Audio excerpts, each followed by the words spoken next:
Alrighty, folks, we are back. At this hour, you're in for a special treat. It's not me teaching this time. So you got a special treat coming. We're going to talk to a young lady that took on a hard battle. I mean, one that's very seldom won against a child protection services. I call it the child prostitution services. Her name is Francesca Amato. She took on the CPS and won the case.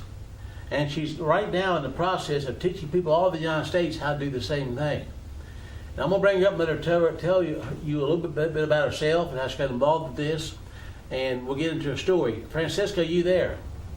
I am here. Hello, and thank you. Thank you for joining us today. I know it's kind of short notice, but your story is kind of inspiring. It also makes you kind of angry, too, to hear it, because I know it goes on every day. And I'm really angry because of what it does to the children. And what they're doing to the children to get them. That really makes me angry. But before we get into all this, tell people a little bit about Francesca, where you're from, what you've done in the past, and how you got involved in this. Okay, well, I'm actually a national advocate at this time, and this actually has to do with the family court and CPS. So my case was actually not a CPS case, but I'll get into that a little bit more. Okay. But what happened is, regarding the family court, and I'm located in New York, the state of New York, and this actually went over to West Virginia of all states. I was able to find out just how corrupt it was, but I started with the family court in the state of New York, Ulster County, New York. My son is now 11, so going back a little over 10 years ago, I could not get over the decisions that these judges were making and how they were putting children, placing children at risk.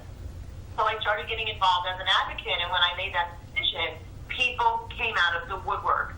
And I would hold a meeting, and I would literally have families come now I'm in New York, so I've had families come from surrounding states like New Jersey, Connecticut, Massachusetts even, Pennsylvania. I was beyond floored that I would fill rooms.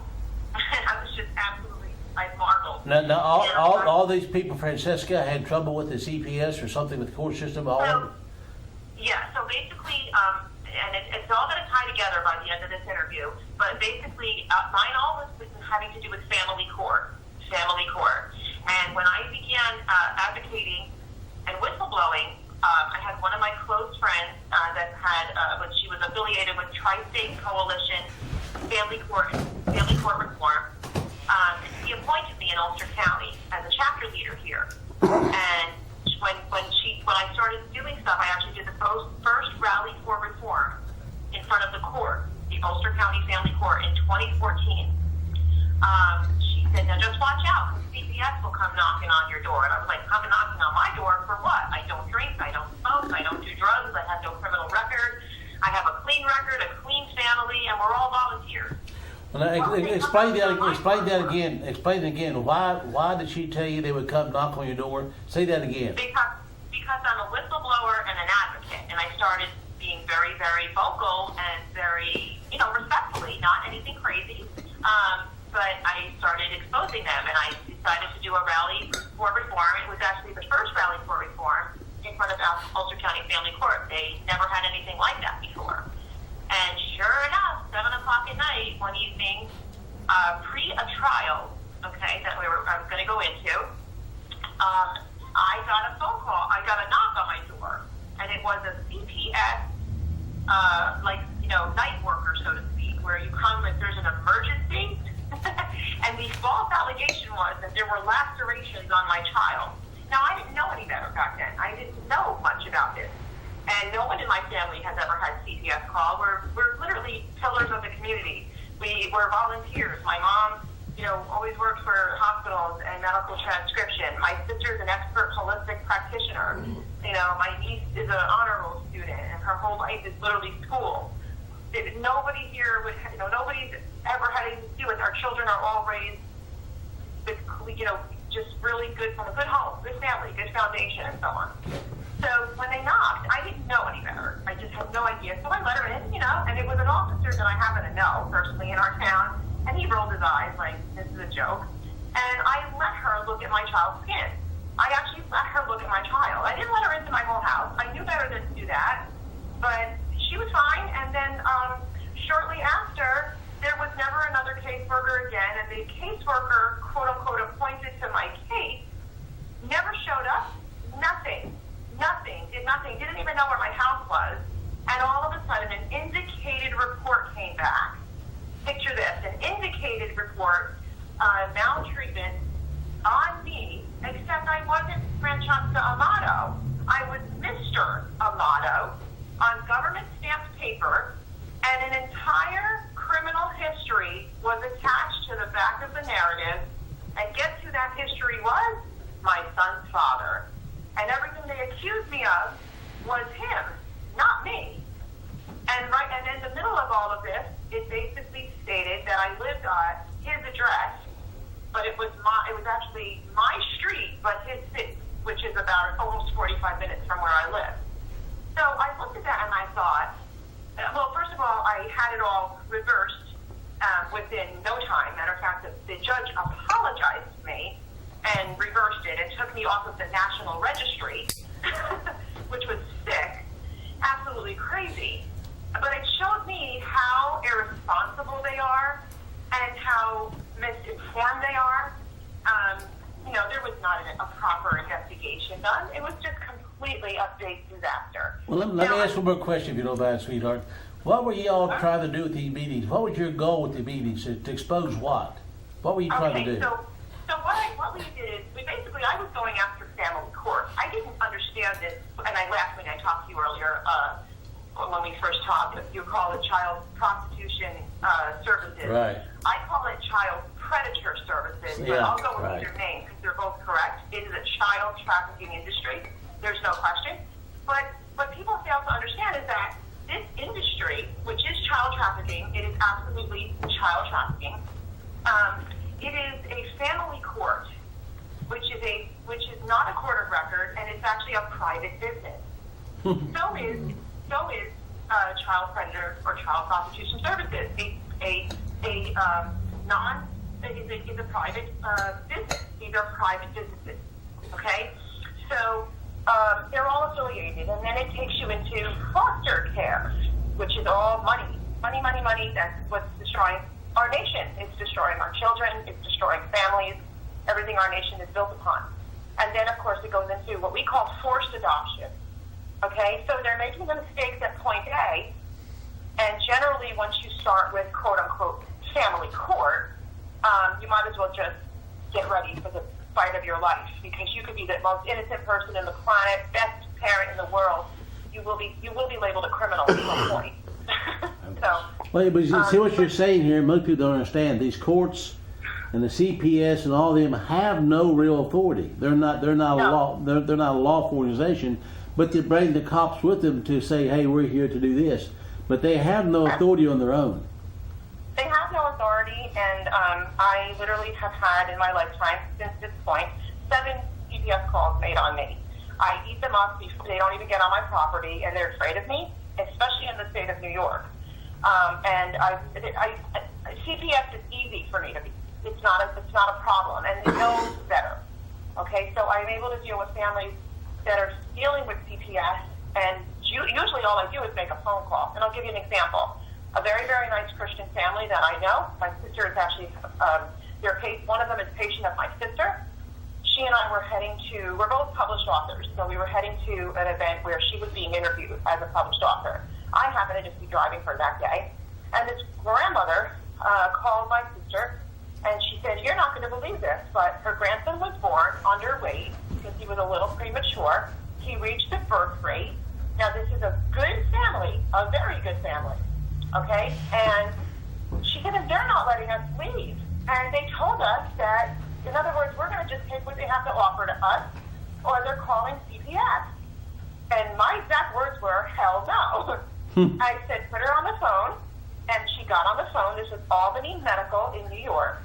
And I said, "You tell them that I am who I am, Punished for Protecting Incorporated, Francesca Amato, and I am going to be up there with my news camera, and I will be taking this story public, and I will be your exclusive advocate." I knew the family. I didn't have to vet them.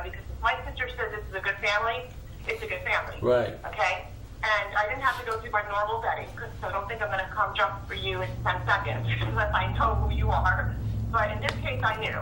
And I just want you to know that they said to them exactly what I told them, and she sent me a picture literally 10 minutes later with the grandchild in the car heading home. All right.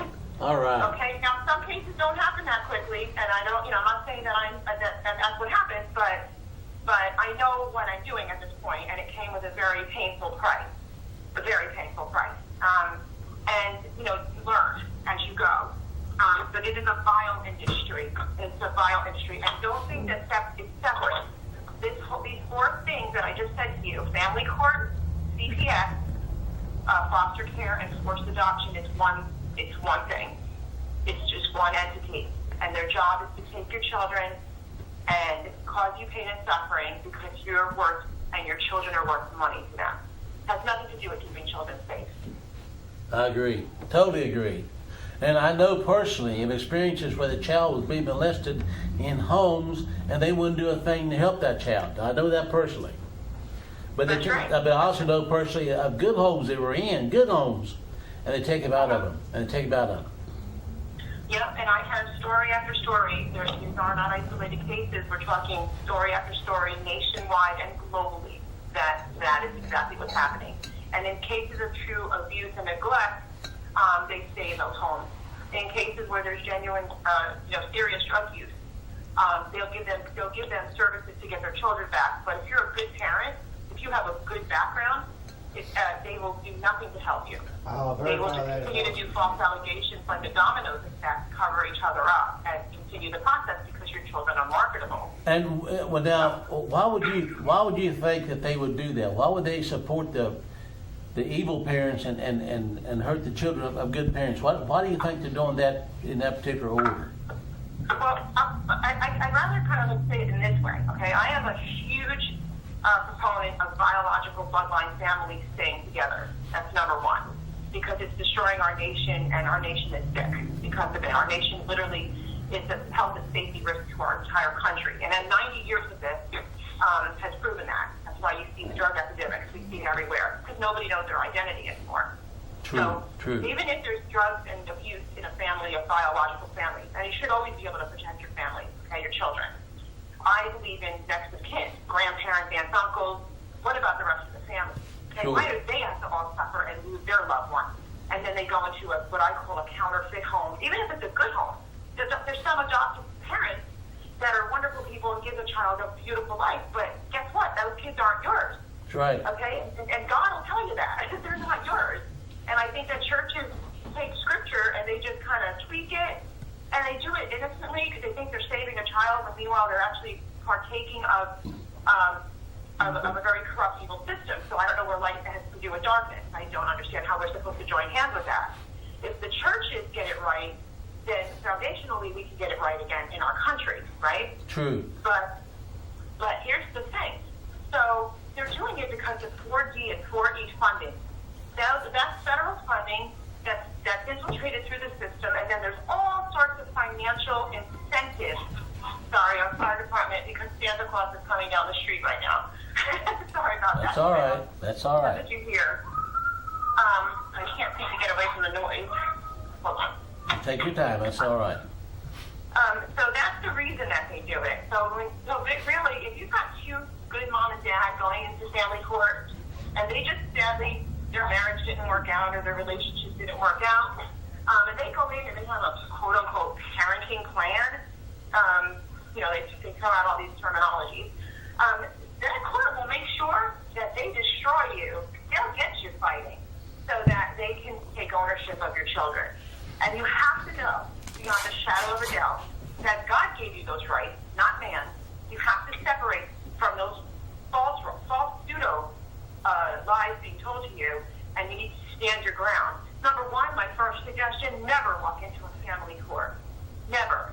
And CPS will be called on you eventually because opposing counsel will have your other spouse or whoever have you contact CPS, or they will do it themselves so they can keep this rotation door going of family court CPS and the nonsense until until eventually they're making money all the way through the process. They're making money every time you walk in. They're making money every time there's an investigation. Every time they can give you services. They even falsify drug records now. So the parents have gotten smart, okay? They'll say, wait a minute, I didn't take any drugs. I've never taken drugs. So they'll go and they'll get a second one done, and when you put them side by side, how come one's clean and one's dirty? They're doing all kinds of shady things. But there's all money in this.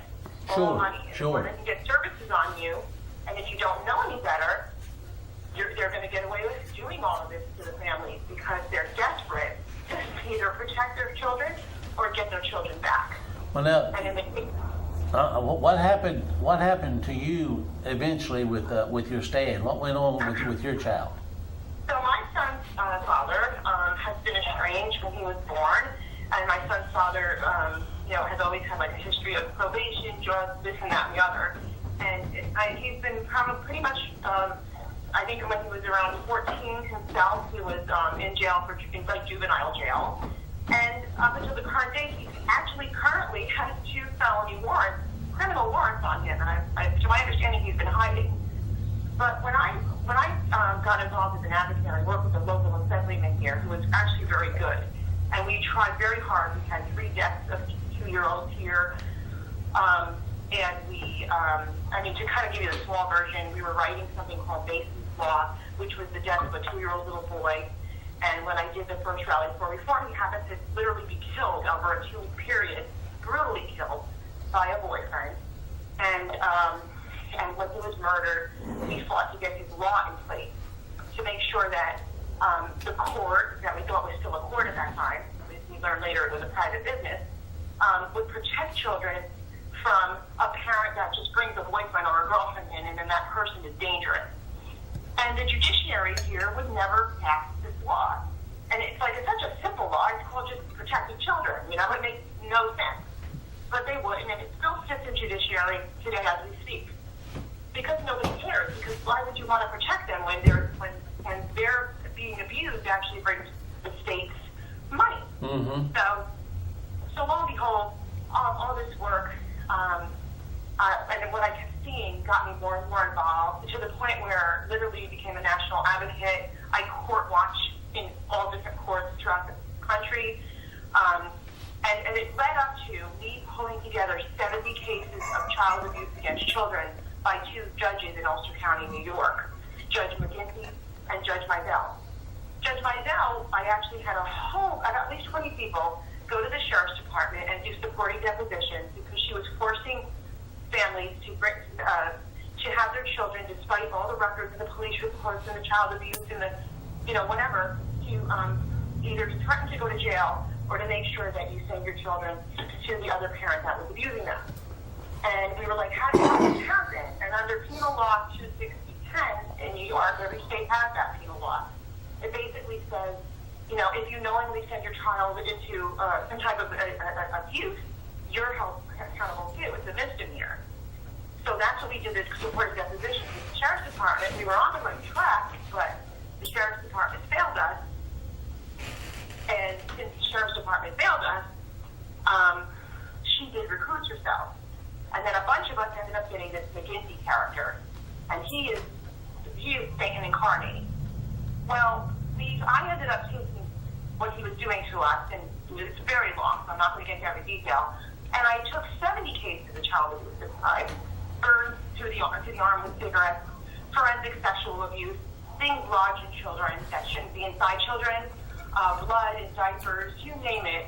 And I reported it to the Committee on Judicial Conduct. And when I did this, and the report came back October 2016, I suddenly lost my child's custody to the father as a form of retaliation. So they come and got your son and give it to his drug addicted daddy, criminal. Yes, and he was also on probation on mandated NA and AA, long criminal history. And what was the excuse he used? He basically on the court order, and everybody can do the math on it, it literally said on the court order that I never had court, first of all. I had a federally protected address, I was never served properly, I was never properly allocated, nothing, none of that happened. And what happened was, Through Facebook, I was getting snippets of this court order, and all these people were up in arms. I happened to be at the time in Parkersburg, West Virginia, ironically. So I had my apartment in Marlboro, New York, which is in our two-family house. So my mom and I was like a mother-daughter. And then I had my apartment in Parkersburg, West Virginia. So I happened to be down there. Now, mind you, this judge knew that I homeschooled my child, and he knew clearly that I traveled. Many times I went to Pennsylvania. I even said it on record. I have the transcript. There was never an issue with traveling. Okay, moving but not traveling, which I find to be a big problem because, listen, look, for 18 years you're never supposed to have another house in another state. If you are become successful in life and you're grown, you should be able to have a house in all 50 states if you want to. Okay, everybody should have the opportunity. In our country, it's supposed to be a free country. We're supposed to have fun for that. Yes, it's supposed to be, right. Be able to prosper. We should be able to prosper, not be held back. And so that's a big problem to me. Poverty is a big problem that they cause us, on top of sickness, on top of drug epidemics. There's some good things that come out of family court, CPS and all this. So I, after this report, was getting snippets of that I lost custody. I'm like, how do you lose custody when I've never missed a court date? I've been going to this court at least once a month for, 10 years, 9 years. And now how would I suddenly just miss a court date? It wasn't true, but they literally railroaded me and backed me into a corner and had a wink, wink, nod, nod trial that was the biggest joke ever. And but they do this all the time. And what it actually said in quotations on the court order was, although the father is problematic with a criminal history of convicted domestic violence and drug abuse, he is the more suitable father, suitable parent. I mean, that statement alone, I don't know how any upper judge could look at that and not see retaliation written all over it, or not scratch your head and say, excuse me? But they all wash each other's back. So what happened was we were in West Virginia, in Parkersburg. They surrounded my house, and they took my child, kicking, screaming, while I had 9 protection orders lined up on the table, and a confidential address with both my son and my name on it. Parkersburg, West Virginia, CPS came into my home, and literally, it was unbelievable what we went through.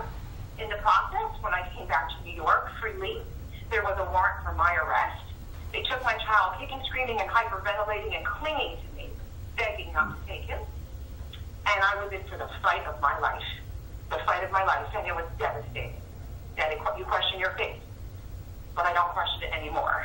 Because what I did is, I put billboards up everywhere I knew the judge would be driving, so he'd see my face. I wrote a book that became a bestseller. It's not even out a full year yet. And it became a bestseller 2 separate months. It's called Punish for Protecting the Injustice System of Family Court. And I won my son back. And there's a lot more to the story than that. But I got my son back. It took a little under 8 months. And I trained people 4 times a week in Zoom classes online. So anybody can take the classes from anywhere in the country. And we've been getting kids back all over the place. And how old was your son? How old was he?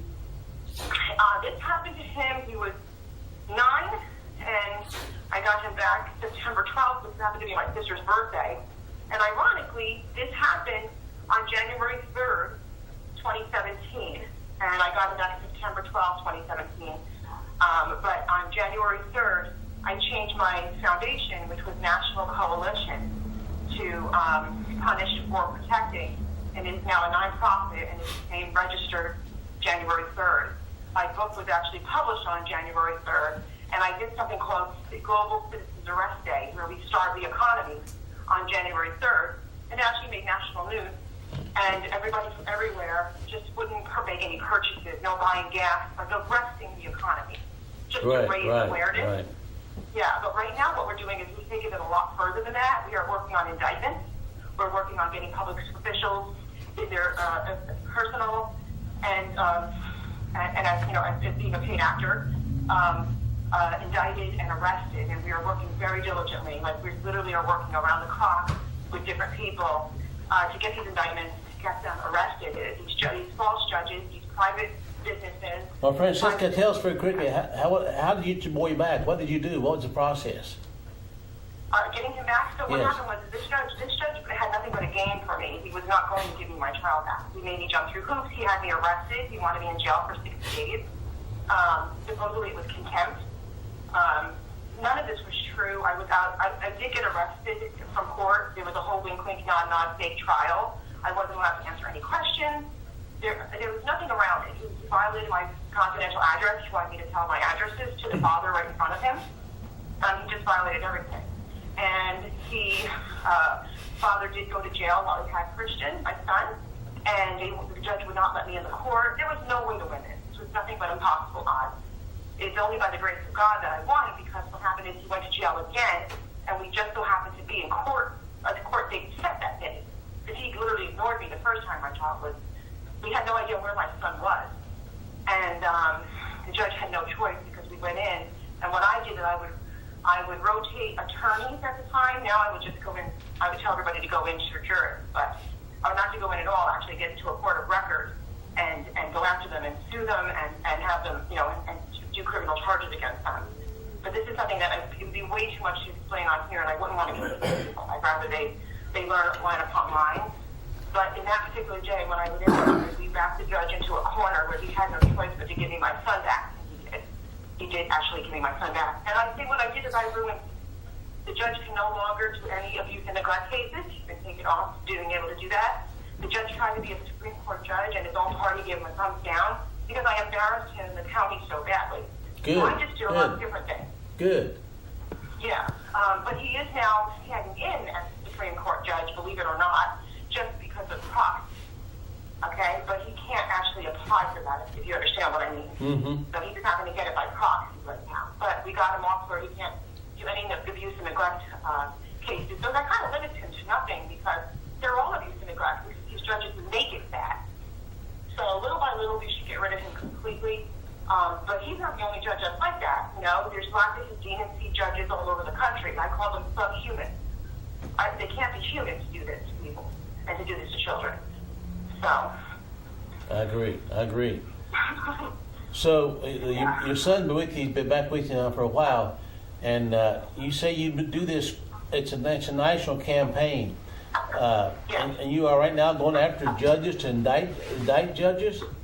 Yeah. So what we're doing is we're doing different types of affidavits right now, which are sworn affidavits of truth, and this is what's working. And with the whole process, we teach it in our classes. We have other advocates. There's one specific advocate that's actually the person who gets all the credit for this. His name is David Straight, and basically we're teaching it 4 nights a week in class. It's not the only thing that we're teaching, though. We teach everything you could possibly think of. We teach you how to act. We teach you what to do if CPS shows up. How you don't have to let them anywhere near your property at all whatsoever. How you take control. How you take the reins. We teach the social science. We teach the psychology. We teach, just there's so many aspects to this. We teach the rights. We have different people teaching, what your God-given rights are. Legally, we can recite law and comprehend it. They try to tell you that only an attorney can do that. They've been telling you for years that attorneys are licensed. Ask them to show the license. You'll never get a license from an attorney because they're not licensed. They're bar members. They're membership. Well, what you're doing is teaching a law school here, basically. That's what you're doing. We're teaching everything you can think of. How to stay calm. How to stay in peace. All right, how just to not pick it up. pick up what. Let's pick one item there. Let's say somebody listened and has a family member or made themselves, and a CPS shows up on the front door. What should they do? Well, the first thing is, here's one of the key things that people should do. Turn on your camera. Turn your phone on. Go live immediately. Let them know that I am recording you. And do you have a warrant? No, I don't. Has a crime been committed? No, I'm here to investigate you. Okay, do you have any probable cause? No. That's why I'm here to investigate you. Okay, no warrant, no entry. And that's pretty much all you need to say to get it started. And I recommend that if you've never dealt with them before, get in our classes. Because you can be trained and you can be armed and dangerous. And the more people we have doing this in our country alone, as we implode the system, the better. Because there's not a person that's exempt. This is not just happening to poor people. This is happening to very wealthy people. This is not happening to people who have no education. This is happening to people who are educated as well. This is not just happening to one color or race. This is happening to everyone. Well, everyone is affected. My brother's here. My brother's here right now, and his granddaughter was taken from him and her grandma. And Dick, was that a family court did that, or CPS and family court. CPS and family court did it to them? Took the child. And Judge Alan Martinberg sat in on it. And Judge Alan Martinberg sat in on it, and I said that's been 4 years or so. They haven't heard from the granddaughter since. And he had many witnesses that the daughter's daddy was abusing her, and her other grandmother was abusing her. They did nothing about that, but they took him away from my brother's wife, and they have no idea how to find her. Is there any recourse they could have to maybe try to find this young lady? I can tell you that there's so many different things that I would recommend doing. Getting the stories out, getting the faces of the children out. They want to gag order families, and so that you don't look for them, you don't know who's who. That's an unconstitutional gag order, and it can be won by the most corrupt attorney can win a gag order. Okay, because a gag order is illegal in every single state in our nation. It's in direct violation of our First Amendment right, freedom of speech.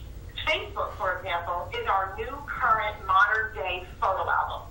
When they tell you you can't post your children's pictures, they just violated your rights. So you need to put your foot down. Now, again, there's a lot to the process, so I would not just, it would be unethical of me and wrong for me to just tell you exactly what to do right now on this radio show. You have to learn, and it's important to learn and understand what everything is. Because you can put stuff in writing or have somebody help you and tell you the steps. But when you stand before one of these administrators that call themselves judges, they need to know that you know exactly what you're talking about. Right. So it's important to get in these classes and learn, okay? But you will be empowered. It's important to know how to say no. It's important to know your rights. And we try to spoon feed until we get you into more detailed information. Well, how do people that are, my brother and I, of course, are down here in West Virginia, and it's impossible for him to attend classes in New York. How do you go about helping somebody across state lines? On the phone? Yeah. We have people all over the country in our classes. It's done online. It's called Zoom.us. You download the app. You need a computer. And then we do classes 4 days a week, or this evening. And then you would go to punished, the number 4, beingaparent.com. And then you would go through, there's a training section, and you can go through the whole website. There's a lot you can learn just by looking at the website. But the donation section is thorough information and instruction on how to get in the classes. And I tell everybody, read the entire page. It's not long, so I can have a fully filled out registration, because this way I know what you're requesting of us, first of all, and you know how to join. There's a $10 a week membership, but if a person can't afford it, we don't even ask questions. It's to help us with our own costs. Some people put a penny, some people put nothing, and they always get in class. I never turn anybody away, ever. So, and that's just to help us out, because it costs us a lot of money to do what we do. That's pretty much it. And then you can get trained. And like I said, we have constitutional experts. We have a man who actually teaches about cortisol and what happens to the body. So there's just so much, and so then you get to see, you can learn all the different violations that have happened to your family. You know, what happens if you sign something? How do we get you out of that? Okay, well, you signed under duress, and we teach you a process to vacate that. So lots of things that are very important, and there's always hope. There's always hope. So that's what we want you to have, number one, is because there's always hope. Have you been successful already in getting children back? I'm sure you have, right? Yeah, we've been very successful in getting children back, and sometimes parents don't know where the children are. Sometimes it's been years. Yes, so I don't yes. say, like, absolutely can get your kids back, but if we don't know where they are, I would never say that, but I will say this. I will stay with you until you do. Our fight is to get them back. So I'm not going to say a different thing. You know, I'm going to say we're going to stay with you until we do. We're going to try to, at least, because they were stolen from you. It doesn't matter if they were stolen 10 years ago. They were stolen. So that's your property. Those are your family. That's your blood. So where does it come off going someplace else, you know? So we will do everything we can to teach you and to train you to get them back. Plus, it's good for people because this is very, very painful, lots of anxiety, PTSD, and so on. And it's good to know that you have a fellowship to come in with like-minded people that have been through it too. And that support of itself helps people, helps people to know that we're all here. And if we don't know something, we find out. We do what we can to find out. So. Interesting. Well, then people contact you solely through the website? Yeah, I'm also on Facebook. I have several pages. I have Punished for Protecting News. I have Punished for Protecting TV. So there's a lot of stuff there that you can just literally watch the videos and learn. We're doing citizen arrest days. Again, January 3rd, we're looking for an army of families to not make any purchases anywhere. That means no gas, no shopping online, no grocery shopping. Do it the day before, do it the day after. It's just to raise awareness. It's not the actual arrest. We're stopping. We're praying. We're taking a moment of silence. But we're also working towards literal arrest. And so we're not personally hog-tying judges. We're not doing crazy things. But we are exercising our legitimate rights, and we are following the literal law, which literally, if you read under Title 18, Section 241 and 242, that actually explains that what they're doing is treason, and you know what the price for treason is. Oh, yes. So it's time that how can you have a system? That's why my book is Punished for Protecting the Injustice System of Family Court. How can you have a system that's there to judge you when on its face it is illegitimate and illegal and unjust? That's not right. So we need to change that in our country. That's why I say this affects everybody. So what they're doing is unlawful. So why are we allowing it as Americans? Why are we allowing this system? We should never be allowing this system. We should be up in arms. We should literally be up in arms. And we should have put a stop to this. This should have never happened for 90 years. Oh, absolutely. Well, a lot of things going on in this country shouldn't have happened. We shouldn't allow it to happen. What it even does is, anybody have any questions for Francesca? Do you have any questions? Any questions, Phil?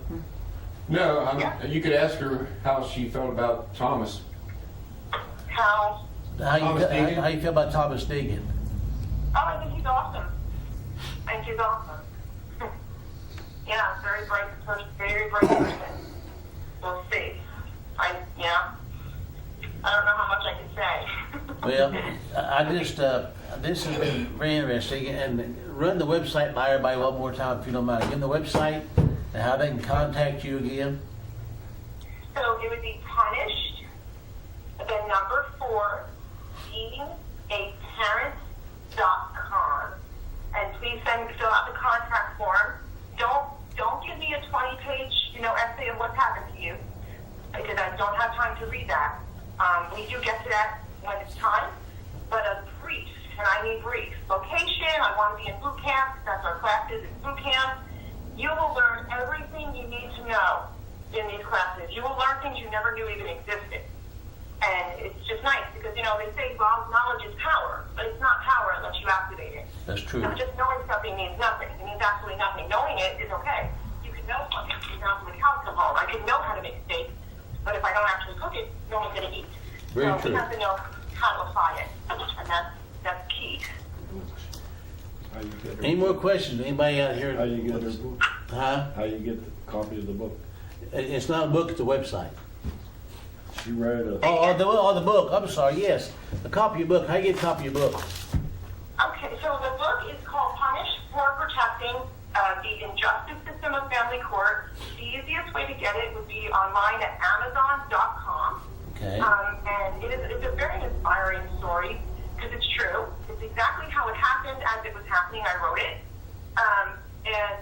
It's a blessing. And it actually has one full chapter with all scripture. And because, as Christians, and I'm sure I have a very Christian audience here, but any faith, your faith gets tested when you lose a child to a system. And actually, I shouldn't say that because none of us lost our children. We knew exactly where they were. Right. They're stolen. Right. And there's nothing more painful than that. So everybody questions their faith, and so this is important.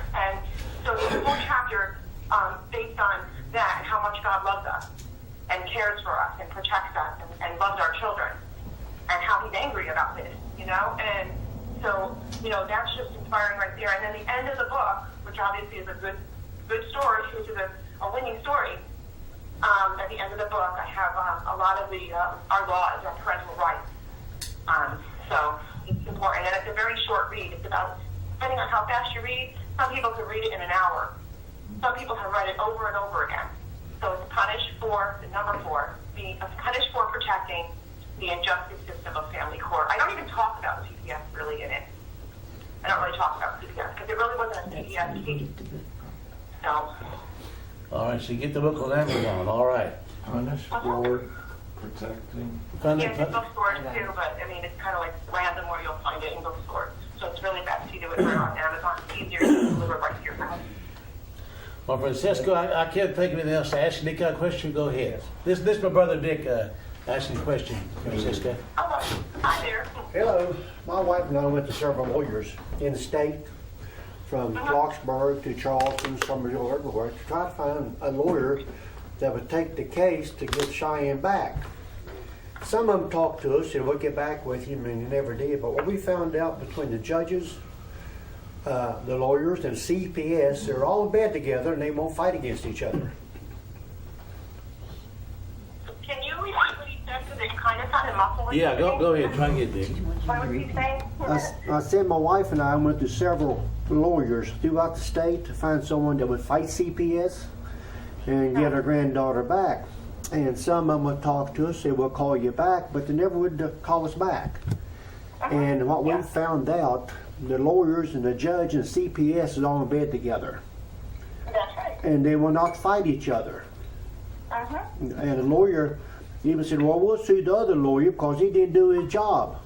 And we'll call you and get things started. Well, that's been 2 years and we ain't heard from him yet either. Right.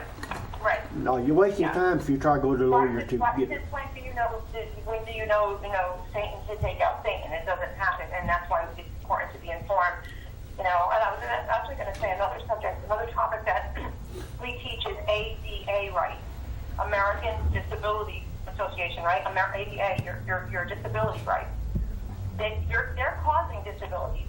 Yes, Even they if you're are. not diagnosed with something, they just literally, by taking your children or grandchildren, they cause that child irreparable damages and trauma Totally. and the family. And she was traumatized anyway. And this child was 5, 6 years old.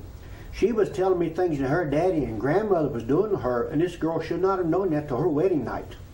Yeah, you got that right. And no one would believe us. They wouldn't believe her. So they know it's true.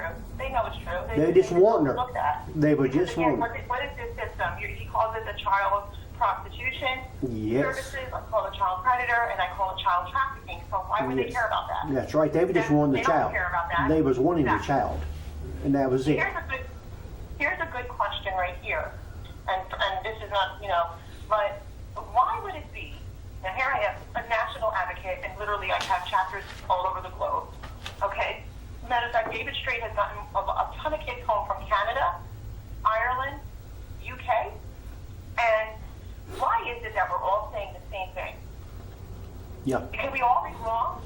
No. Could this be morally right what's happening? No, we know that this is very wrong.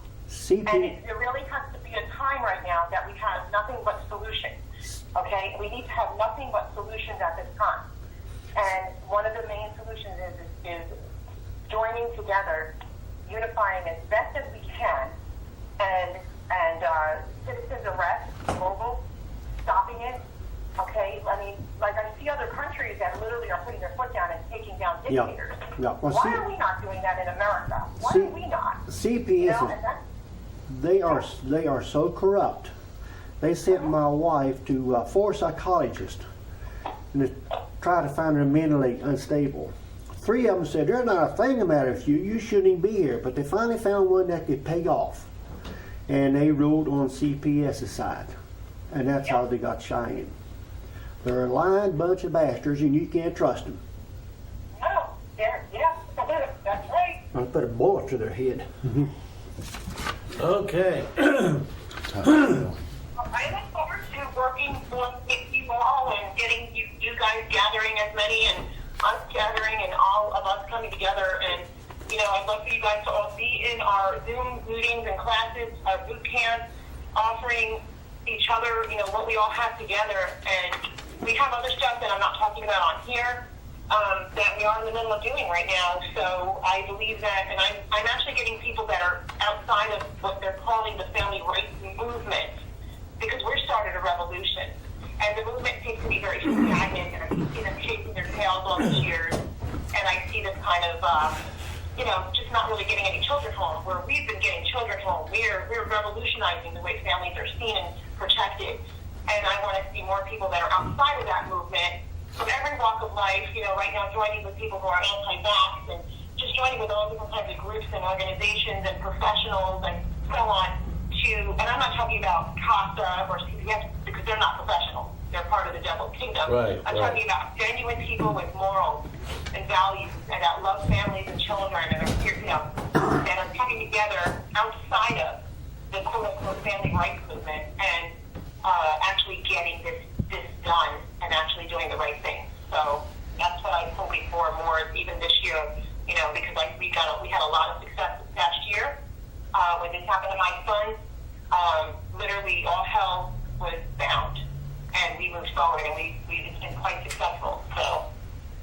All right, I'm going to open the phone lines up for people that are watching right now. If anybody wants to call, you see the number on the screen, and I'd give it to you if you listen to the phone. If your idea off the top of my head. But anyway, if you want to call, it's on the phone here. You can call this number, 304-591-6993, 304-591-6993. If you want to call, you got about 2 minutes here to give us a call, or we're going to let Francesca go.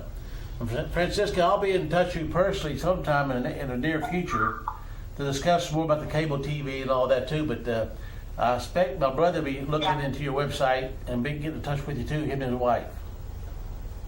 That would be great. I would really appreciate it. I'll say that again too, just for anybody that needs to hear. Punish the number 4, beingaparent.com. So please reach out to me, and we're here to help. Okay. Any more questions, comments from anybody here? I have one. Go ahead, Joe. Go real loud. Francesca, have you been helping people that when the parents choose not to vaccinate the children and the courts step in and say, hey, you have to vaccinate or we'll remove them? Has that been an issue you've been going up against too? That's a huge topic for me, because my sister's an expert. She's a holistic practitioner, and we're very much against vaccination, and we understand it and we comprehend it completely. We understand all the damages. We understand that no body is born, with any deficiencies in medicine of any kind.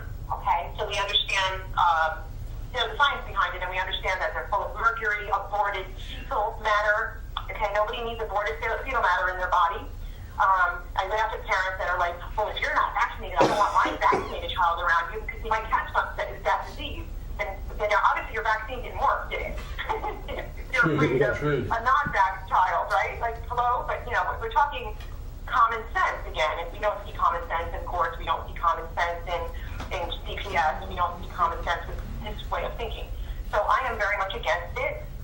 Personally, in the state of New York, I had more than enough waivers, and my child was never vaccinated. Neither are any of the children in our family. Excuse me. And, it's ironic, and especially all the patients my sister sees, ironic is that all the children that aren't vaccinated, they only go to the doctor, generally, my son, once a year for a well care visit. That's it. Just to have your exam every year. That's it. Never has had an ear infection, never has had a sore throat. The average child has between 6 and 8 ear infections a year that's been vaccinated. And that's supposed to be normal. Where's that normal? Because their immune systems have been affected by the vaccine. Mm-hmm. So I'm very much with that. As a matter of fact, I just linked with a bunch of new anti-vax groups. And that's one of the main groups that I'm going to be working with, to have a whole new quote-unquote audience that links together against all the corruption and all the violations of civil rights, basically. So absolutely, I am 100% there when it comes to anti-vax.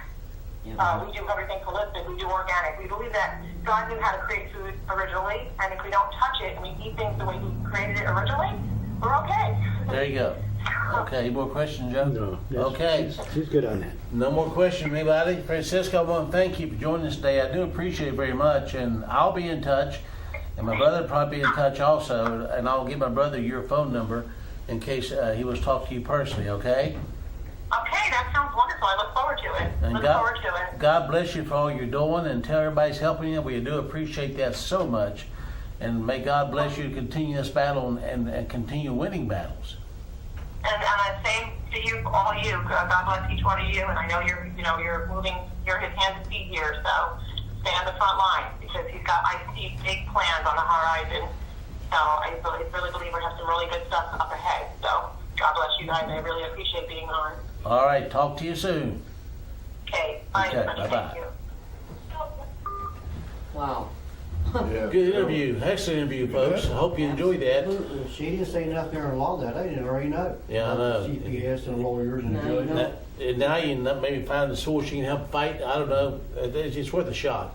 So y'all heard it, and we want to hear this today to know that there is hope. And now you got a group that actually help you do it. When you do it going by yourself and from scratch, you learn. It's a learning curve. These folks been through it. They can teach you how to do it. Anybody want to say anything before we close? Bill, you thinking about something important? No, but she's right. A little bit of knowledge can be dangerous. That's Yes. why they want to give you enough that you know how to handle them, because they're weasels and they'll try to weasel you into a corner. And it's like when you go in a courtroom, that judge is up there on top. What is that? Oh, here I am. They have everything set up so that you feel inferior to them. But when Yep. you have knowledge, you don't have to be inferior to them. You look at the Randolph County Commission. You go in the county commission room, it used to be there was a table in front like you were sitting there, and we're sitting here, we're all on the same level. They remodeled that, spent the taxpayers' money to build what looks like a courtroom now, Yep. and they sit way up and they look down on you. And these folks are predators. They know how to make you feel like prey, and it's just like a dog. If you run from a dog, he's going to attack you. Yep. But if you stand your ground, he won't. Usually, unless he's got rabies. Of course, they may have rabies. I'm not sure. Yeah, they got something. Well, I guess then, folks, wrap it up for a day. We're back here in 2 weeks. What day will be exactly off the top of my head. Lord willing, weather permitting, we'll back here in 2 weeks to do the Bible study. Now, by that time, we'll be off the radio nightly, but we'll see what comes out of Bible studies, okay? So we'll see you soon. Bye-bye.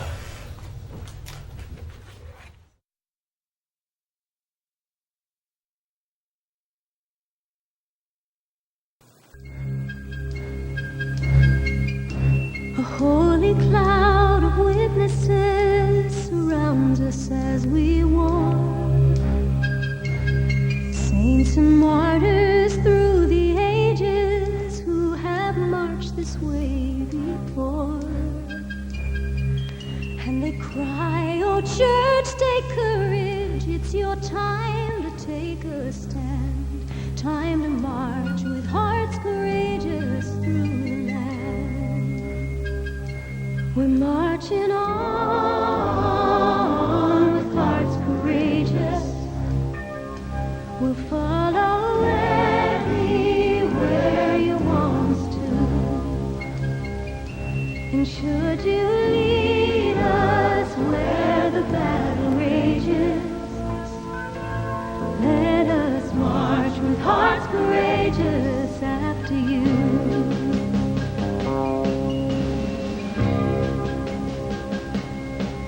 In our hearts we hear the cadence of the drum. The time to rise and face the enemy has come. A time for hope, a time for courage, knowing you will lead us through. And we'll march with hearts courageous after you. We're marching